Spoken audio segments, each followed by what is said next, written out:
Hello', কেৱল আপোনাৰ বাবেই মই ভাল পোছাক পৰিধান কৰি আহিছোঁ। ধুনীয়া। য'ত আদি নাই তাত অন্তও নাই।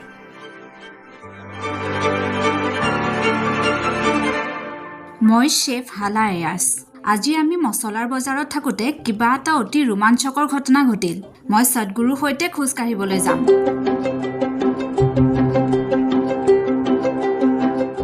পানীত সবাতোকৈ শোষণ কৰা অৱস্থালৈ পৰিৱৰ্তন কৰাৰ শ্ৰেষ্ঠ পদ্ধতিৰ ওপৰত আপোনাৰ দৰ্শন কি? পানী এক দৰ্শন নহয়। পানী হৈছে এক জীৱন সৃষ্টিকাৰী পদাৰ্থ। সেইবাবে আমাৰ ভাৰতত এটা পৰম্পৰা আৰু সংস্কৃতি আছে। আমি এটা তামৰ বা পিতলৰ পাত্ৰ প্ৰস্তুত কৰোঁ, নতুবা এই দুইবিধৰ মিশ্ৰণৰ পাত্ৰত ওৰে ৰাতি পানী থৈ দিওঁ। কেৱল ৰাতিপুৱাহে এই পানী সেৱন কৰিব লাগে। ইয়াক কেনেধৰণে ৰাখিব লাগে, নতুবা যদি আপুনি কল্পনা কৰে ইয়াক সেৱন কৰিবলৈ ঘৰৰ বাহিৰৰ আৰামদায়ক ঠাইখন কি হ'ব পাৰে? আপুনি আমাৰ লগত অলপ সময় কটাবলৈ আহিব লাগিব।